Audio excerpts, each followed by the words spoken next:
안녕하십니까, 이성수의 증시 토크입니다. 자, 주식시장이 계속 약세장이 지속되다 보니까 최근 들어서 종합주가 지수가 1600포인트를 하회하고 심지어는 1400포인트까지도 갈 것이다 라는 극단적인 이야기가 돌고 있습니다. 자, 이러한 이야기를 보고 시장을 바라보다 보니까요, 문득 이런 느낌이 들었습니다. 자, 2011년 당시 유럽 위기로 인해서 그해 여름 증시가 크게 하락했던 일이 있었는데요. 자, 문득 그 당시 증시 분위기를 떠올리게 되었습니다.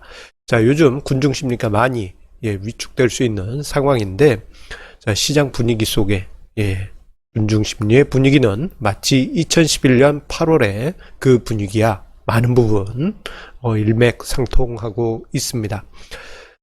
자, 최근에 보게 되면은 시장이 하락세가 지속되다 보니까 이 하락세에 발맞춰서 끝없이 증시가 하락할 것이다 라는 추세적인 비관론 예측이 지속되고 있습니다.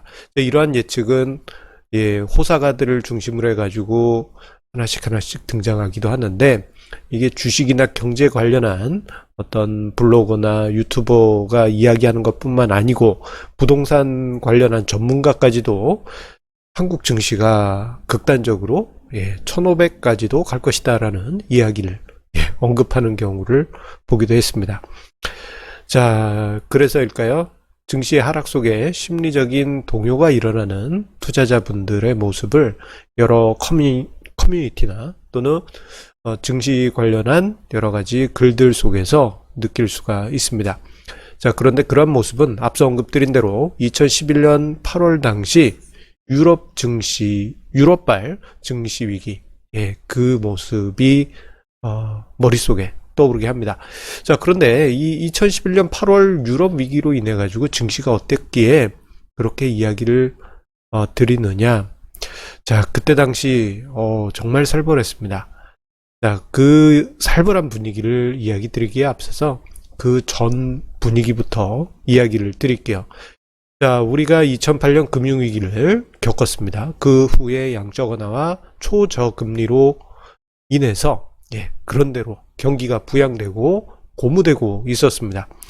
자, 그런데 그 시기 때 유럽 쪽에서는 픽스 국가들이라고 해가지고 포르투갈, 이탈리아, 그리스, 스페인, 이 남유럽 4개국들의 위기가 가라앉지 않았었습니다. 충분히 가라앉지 않았어요. 자, 그런데 ECB, 유럽중앙은행에서는 그 즈음에 자, 금리를 인상하고 그리고 긴축 정책을 단행하면서 미국보다는 한 걸음 빠르게 완화적 정책에서 발을 빼는 그런 모습을 보였습니다. 좀 의외였죠. 완전히 유럽 경제가 회복된 것도 아니었는데 ECB에서 긴축적인 분위기로 가다 보니까 이러다가 좀 부담이 생기지 않을까 싶었는데, 2011년 3월 정도에 생겼던 동일본 대지진이 중요한 트리거가 되었습니다. 자, 일본으로 돈을 다시 회수하는 엔캐리 트레이드 청산이 그때 당시 발생을 했어요. 자, 해외에 투자한 돈, 일본에서 돈을 빌려서 해외에 투자한 돈을 회수하는 과정이 발생하다 보니까, 자, 일본 엔화가 강세 국면을 보였고, 자, 이러한 과정 속에서 금융시장의 피로도가 높아진 가운데 유럽중앙은행이 긴축적으로 나오다 보니 2011년 8월에 그 피로감은 일시에 터지면서 전 세계 증시를 무너뜨렸고, 우리나라 증시 또한 매우 깊은 낙폭을 만들었습니다. 자, 그때 당시 증시 낙폭은 정말 살벌했습니다. 단 10여일 만에 종합주가 지수가 20% 이상 급락했고, 그 후에 반등은 있긴 하였습니다만 9월까지도 약세 국면이 지속되는 그러한 흐름이 나타났습니다. 자, 그 시절도 지금하고 많은 부분 비슷했습니다. 자, 그때도 외국인들 대규모 매도가 나왔고요. 자, 8월 달에 5조 원 넘게 외국인 순매도가 쏟아졌고, 9월에도 1조 4천억 원의 외국인 매도가 쏟아졌습니다. 자, 이 시기 때 기억이 저는 생생하게 납니다. 왜 기억이 생생하게 나냐면, 자, 2011년 8월에 첫날, 예, 저희 가족 중에 한 분이 크게 아프셔가지고, 제가 그때부터 해서 거의 한 달 가까이 병원에 함께 있었습니다. 그러다 보니까 그때 있었던 유럽 위기를 정확하게 기억을 하고 있습니다. 아, 그때 증시 정말 살벌했죠.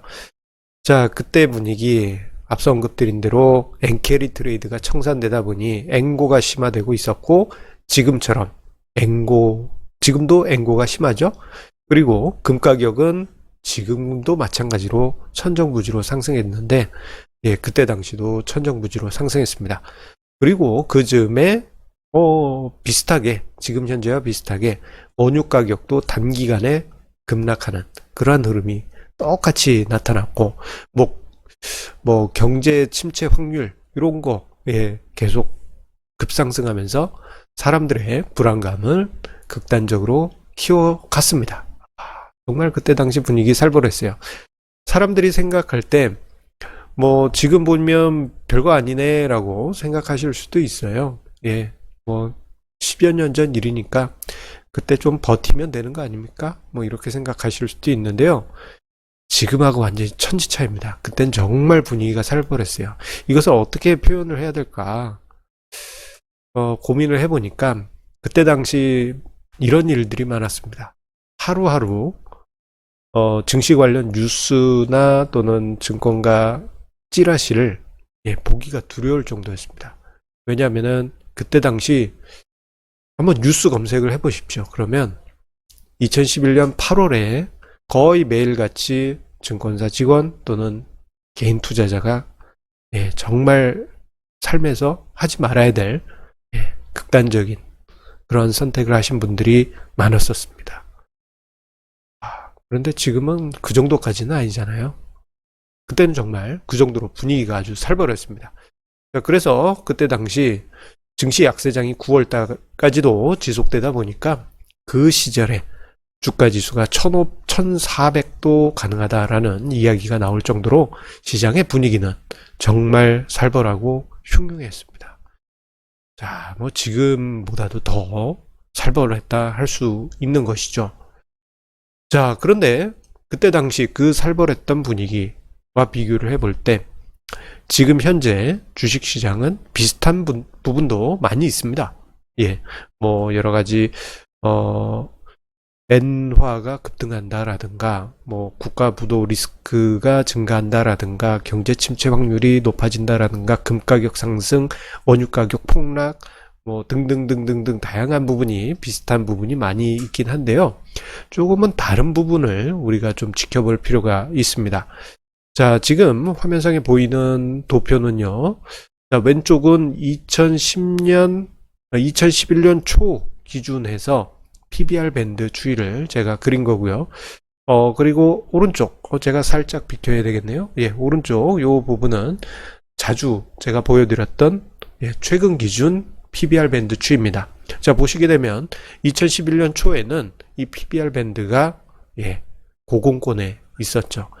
그때 당시는 유럽 쇼크가 아니더라도 시장이 하락을 해도 이상하지 않을 정도로 가격 레벨이 부담스러운 수준까지 올라가 있었습니다. 그런데 지금 같은 경우는 어떻습니까? 그때하고는 정반대죠. 오히려 부담 없는 가격까지 내려와 있기 때문에 오히려 지금에서 더 밀리게 되면 좀 시간이 걸릴 수는 있겠지만 생각보다 빨리 돌아갈 수 있는 밸류에이션 레벨에 지금 들어와 있는 것입니다. 자, 그리고 또 그때와 그 시절 2011년 8월과 다른 점 중에 하나는 이게 이제 큰 변수일 것 같습니다. 개인 투자 자금의 순증감이 2011년 8월하고는 천지차입니다. 자, 이때 당시 조금 하고 개인 투자자 자금 순증감이 일부 있긴 했었습니다. 자, 그런데 최근에 보게 되면요. 2020년 1월에서 3월 사이에 유입된 3월 하면은 이제 최근까지입니다. 개인 투자자의 자금 순증감을 보게 되면 이게 21조를 넘어섰습니다. 오늘 기준으로 하면은 22조도 넘어설 가능성이 높습니다. 자, 이 자금은 자주 언급드렸습니다만, 자, 부동자금 중에 일정 부분이 주식시장으로 지금 기울어진 그러한 모습이 나타나고 있다라고 말씀드렸는데, 생각보다 증시 하락에도 불구하고 추세적으로 유입되고 있다는 점은 좀 괄목할 만한 부분이라고 할 수 있겠습니다. 자, 2011년 8월에도 자금이 유입되긴 하였어요. 3조 7천억 원 유입이 되긴 하였는데, 최근에 증시 약세 속에서 유입된 21조 원에 비한다면 그렇게 큰 편은 아니라고 할 수 있죠. 이 자금이 차후에 시장의 악재들이 소멸되었을 때, 자, 어떤 그림을 그릴지 우리 관심 있게 지켜볼 중요한 대목이라고 할 수 있겠습니다. 자, 그리고 마지막으로 한 가지 더 이야기를 드리자면요. 제가 이제 가치 투자를 지향하기 때문에 그때 당시 가치 투자 전략은 어땠을까? 이 부분을 복귀할 필요가 있습니다. 자, 아마 저의 증시 토크를 오래 보아오신 애청자분이시라면 가치 투자를 하시는 분들도 많이 계실 텐데요. 이 자료를 한번은 참고해 보실 필요가 있습니다. 자, 지금 화면상의 자료는 2009년 연말부터 해서 2011년 연말 2년 동안의 주가지수 적색선입니다. 주가지수 적색선, 그리고 청색선은 가치투자 포트폴리오입니다. 자, 그런데 여기서 가치투자 포트폴리오다 그러면 보통 가치투자에 관한 연구자료를 이야기하신 분들은 백데이터, 그러니까 백테스팅한 데이터를 이야기해요. 시뮬레이션을 지금 시점에서 돌려봤더니 이런 결과가 나왔어요 라고 이야기를 하시는 경우가 많은데, 지금 저 자료는 실전 데이터입니다. 실전 데이터라고 하는 것은 일단 그 어떤 매매 로직이 갖춰지게 되면 그 매매 로직에 맞게 실제 포트폴리오를 뽑고 그 포트폴리오를 가지고 수익률을 계산을 하는 겁니다. 그러니까 단순하게 지금 위치에서 과거의 백테스팅 포트폴리오를 지금 위치에서 뽑는 거하고는 천지차이인 것입니다. 자, 그런데 이 포트폴리오의 성과를 보시게 되면, 자, 2010년대에 들어서는 주가 지수에 역전되는 그런 모습이 나타났죠. 2011년대 들어가지고 역전이 된 그 가장 큰 이유는 차호장 장세가 이때 피크를 찍을 때였는데, 그 순간 가치 투자가 뒤처지는 그런 흐름이 나타나게 됩니다. 자, 그리고 우리가 중요하게 봐야 될 8월 부분을 함께 봐야 되겠죠? 바로 요 부분입니다. 자, 요 부분에서, 자, 이때 당시 보게 되면은, 주가 지수가 깊이 빠지는 가운데 가치 투자 포트폴리오도 일정 부분 같이 동반 하락한 부분이 있어요. 그런데 2011년 연말에 보게 되면, 전세가 역전이 되게 됩니다. 그리고 그 이후 흐름을 보게 되면요. 2016년 연말까지 장기간에 걸친 가치 투자 아웃퍼폼 장세가 나타나게 됩니다.